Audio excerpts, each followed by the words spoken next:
आज का हमारा मौजू जो है वो बॉयल्स लॉ के मतलब है, चार्ल्स लॉ के मतलब है और गैस लॉ के मतलब है।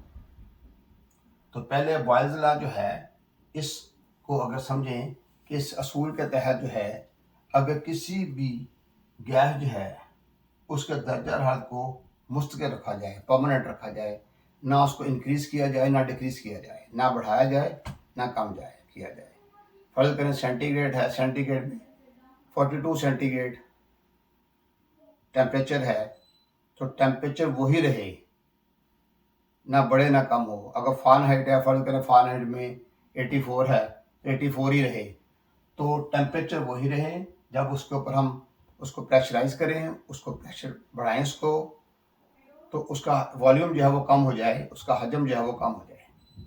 ऐसे ही अगर हम उसको उसका जो प्रेशर है वो डिक्रीज़ करते हैं तो वॉल्यूम इंक्रीज़ हो जाएगा, बढ़ जाएगा। ये बोथ आर इन्वर्सली प्रोपोर्शनल, ये दोनों ही एक दूसरे का मुखालिफ होंगे, फिर अक्स मुतनासिब होंगे, तो ये सिलसिला होता है। जैसे एक कंप्रेसर है, रेसिप्रोकेटिंग कंप्रेसर है पिस्टन टाइप, उसके सेंटर में गैस जो है जिस वक्त नीचे की तरफ जाएगा, पिस्टन नीचे की तरफ जाएगा सेंटर में, ऊपर दो वाल लगे होते हैं, एक सक्शन फ्लैपर वाल, एक डिस्चार्ज फ्लैपर वाल। तो सक्शन वाल खुलता है तो गैस उसके अंदर आ जाती है, वहाँ दबाव कम होता है, वैक्यूम वाला साहब होता है, तो पूरी गैस फैल के उसके अंदर आ जाती है। जैसे ही पिस्टन ऊपर तरफ जाता है, वही गैस जो है बहुत कम जगह पे आ जाती है, कम जगह पे आ जाती है, प्रेशर बढ़ जाता है और जब उसका वॉल्यूम कम हो जाता है तो वो प्रेशर के तहत डिस्चार्ज वाल्व खुलता है तो गैस आगे चली जाती है।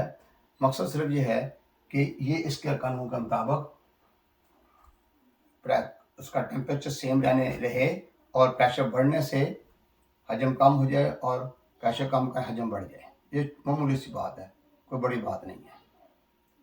गैस का सिलेंडर है, हम नया लेकर आते हैं, 13.6 kg उसका वेट है, और जब हम उसमें से 10 किलोग्राम जो है 10 kg गैस यूज़ कर लेते हैं, यूनिटों में डाल देते हैं, तो अब बाकी जो है ना हमारे पास 3.6 रह गया। तो जब भी हम उसको खोलेंगे गैस बाहर आएगी, क्योंकि ये कौन सा यानी ऐसा होता है कि ये लिक्विड फॉर्म में रहनी है। से जब सिलेंडर लेकर आते हैं तो नीचे की तरफ लिक्विड होगा, ऊपर की तरफ वेपर होंगे। जैसे जैसे इस्तेमाल करते जाएंगे तो लिक्विड कम होता जाएगा, वेपर वैसे फैले रहेंगे। तो इस तरीके से जो है ना ये सिलसिला होता है। इस चीज़ को मद्देनजर रखिएगा, ये कोई मुश्किल बात नहीं है। फार्मूला नीचे लिखा हुआ है, P1 is equal to V1। P से मुराद है प्रेशर, V से मुराद है वॉल्यूम। तो अगर प्रेशर जितना पहला है तो पहला वॉल्यूम है, इतना वॉल्यूम है, ठीक है। वॉल्यूम जो है, ठीक है, वो किसी मखसूस जगह पर यानी दिया जाता है, वो गोल शक्ल में हो, किसी शक्ल में भी हो। तो ये जो प्रेशर है, अगर प्रेशर नंबर 2 है, इसको बढ़ाएंगे तो V2 लिखा हुआ है, तो ये कम हो जाएगा।